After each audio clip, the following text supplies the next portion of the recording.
media of choice is actually mixed media. I love playing with all my toys at once, and that can be anything from encaustic, acrylic, pastel, colored pencil, pen and ink. I just love the way they play off each other sometimes, and collage too. I love collaging old papers and old photos, and sometimes I like to enhance those with color too. I've actually been playing with mixed media for about 6 years now. I've taken some workshops and worked with some other mixed media artists who have kind of paved the way in that type of field, and it's just been a really fun journey.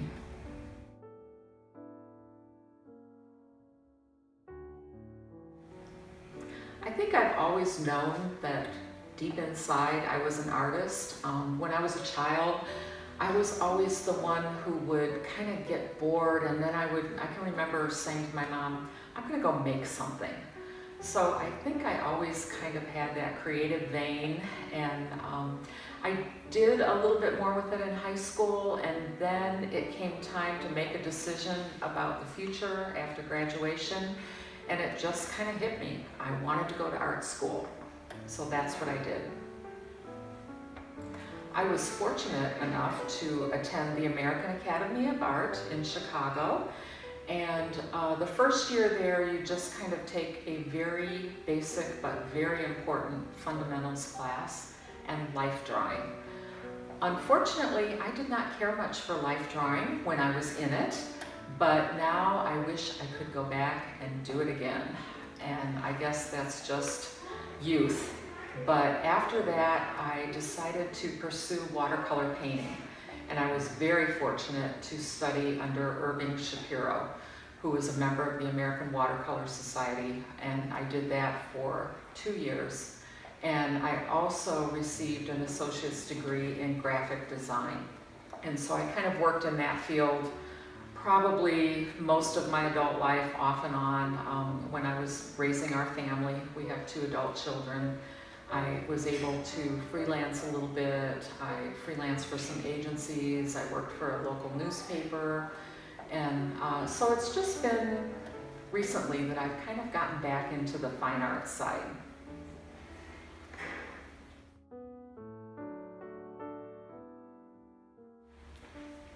Although I think that everybody has an inner artist, one of the things that I really don't get is when people will look at a piece of art and demean it and the maker of it by saying something like, oh, my 3rd grader could have made that. It just makes my skin crawl, because I don't think they get it. Yes, everybody can be an artist, but you have to respect the art that other people make.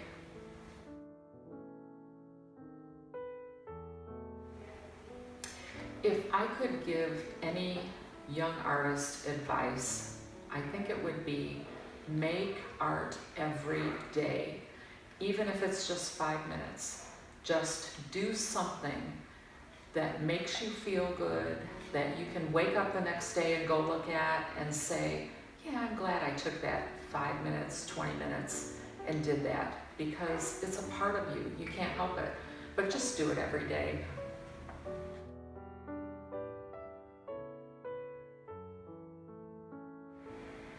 I've actually worked at the Chesterton Art Center twice. About 5 or 6 years ago, Judy Gregorich, who was the director at that time, asked me if I would like to work a couple days here at the Art Center. And so I said yes, and from that point on, I kind of became their publicist.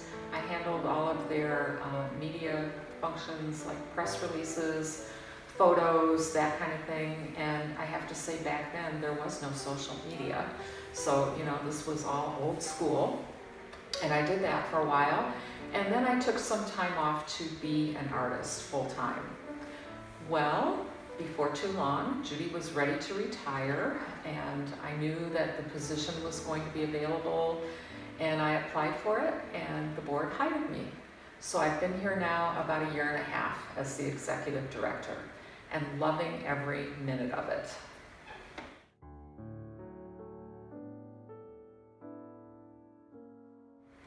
The Chesterton Art Center is actually going to be 56 years old in November, and we always celebrate that with our gala, which we'll get to later.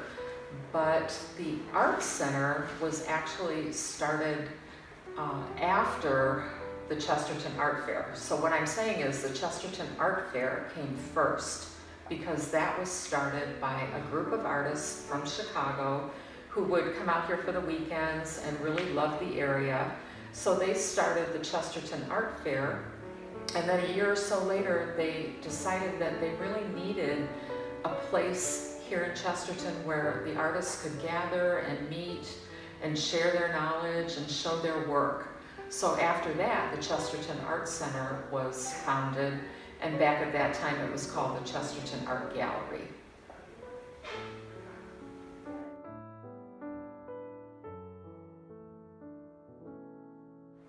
Some of our goals for the future would be to, of course, expand our education department. We have a great variety of not only children's classes, but adult classes. And I think it's really great when somebody comes in here who's never picked up a paintbrush, doesn't know how to use a camera, and decides that, doggone it, they're gonna learn how to do it. And it's really a very easy place to learn. You don't feel intimidated. Our instructors are all very low-key and supportive, as well as the other students in the class. So it's a very nice atmosphere to figure out what you might want to do creatively. And our children's classes are really great. We have a marvelous instructor who gets amazing art out of students. So we always have a program that goes throughout the school year for the kids after school, and also preschoolers in the afternoon. And then right now we have summer art camps going on for kids where they really get to have some fun, do some projects outside, and it's always a lively group. And it seems like the students that start with us, not only do they go all the way through the program, but their siblings as well. So that's always really fun to watch too. And they have their own opening reception and show in April, and that kind of showcases everything they've done throughout the year. And it's always amazing what they transform this gallery into with their color and creativity and just their wild abandon of youth, of being able to sit down and make art without any preconceptions or anything like that. And so it's always fun to see them bring in their parents and their grandparents and their friends and show off their art in a gallery setting.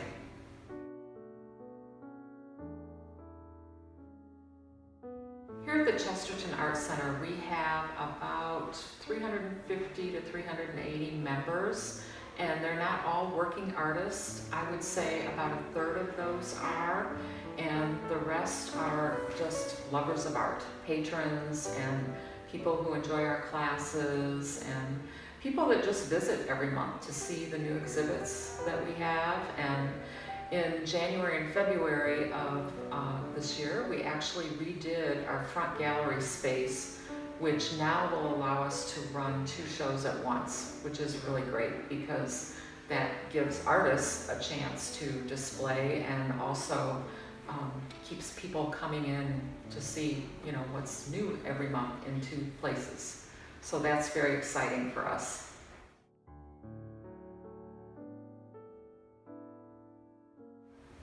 Well, coming up in August, this is so exciting. The Chesterton Art Fair is in its 58th year, and we are moving to a new venue.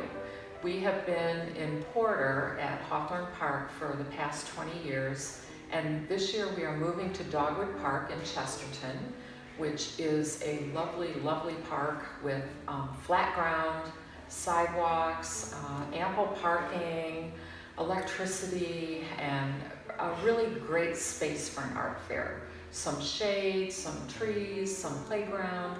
So it will just really be able to house us well.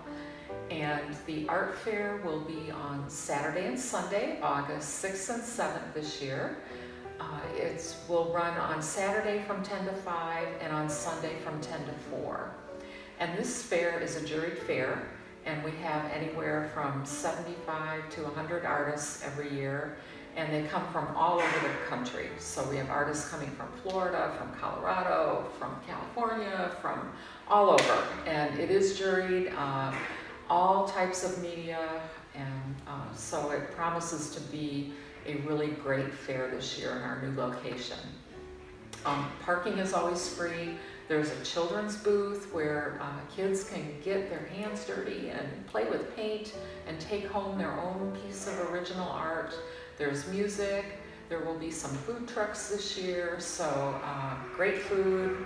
Just a really nice family experience. You know, that's what we're after. We would love to bring in families so that they can start collecting original art, and there's always things available in every price point so that people can, like I said, take home an original piece of art and not something that they bought from a big box store.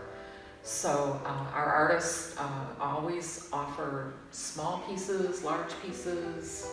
There's jewelry, photography, pottery. It's a great place to shop. So I know a lot of people come every year with their Christmas list and just start really purchasing one-of-a-kind Christmas gifts for their people. So please plan to attend. We've arranged for perfect weather, so you know you can count on it.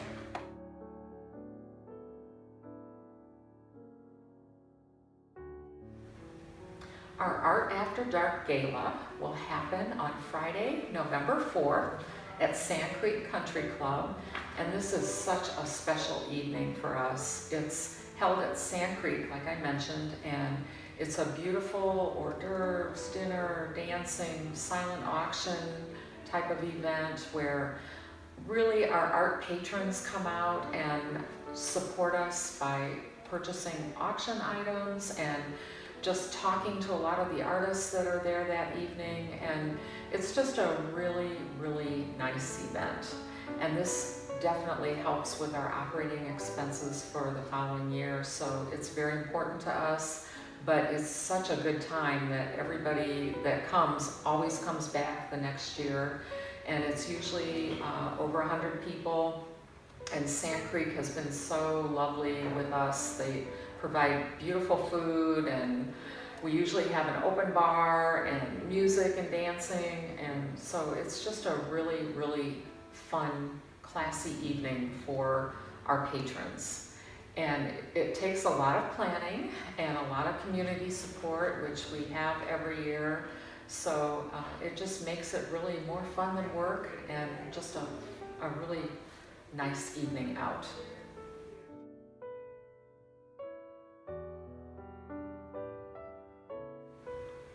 In July, we have a really special exhibit coming up. We're members of a group called the Museums of Porter County, and part of our group is the National Lakeshore, and they are celebrating their 100th anniversary of the national parks this year, and the local park, the Indiana Dunes National Lakeshore, is celebrating their 50th.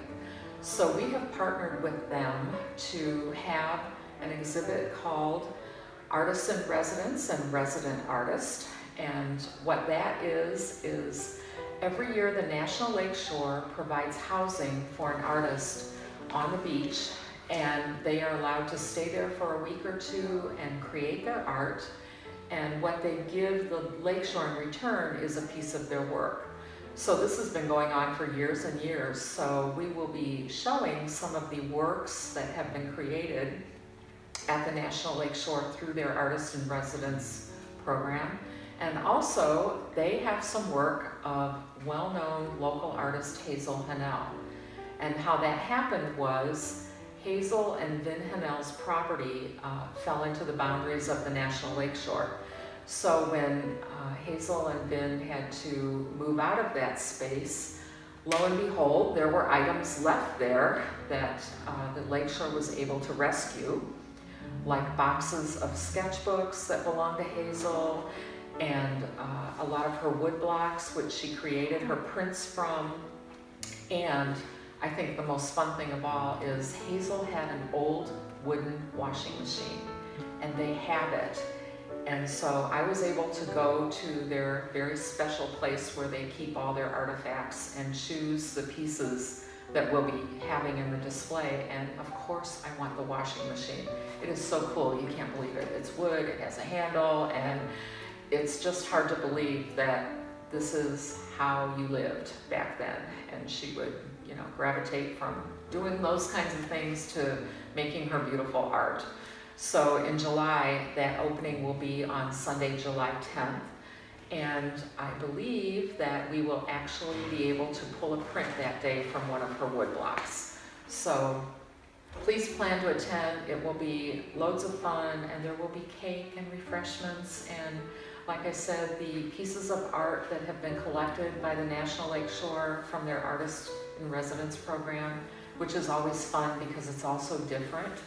And it's kind of fun to see the way that visitors from other parts of the country portray the dunes. So anyway, that is very exciting, and that will be happening in July here at the Chesterton.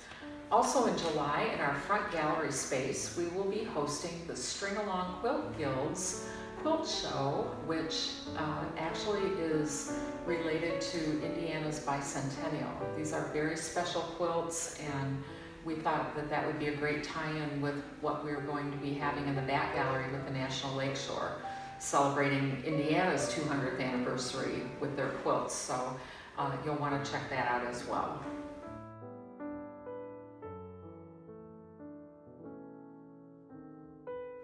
Also in August, we will be having a sculpture show. So you can look for details and a prospectus about that on our website, which is chestertonart.com. And in September, it is our year to host Art Comp. So that is a jury art competition which we sponsor here in the gallery. And we actually take turns with Illiana artists in doing that type of juried show. So this year is our year, and next year it'll be the Illiana Artist Show.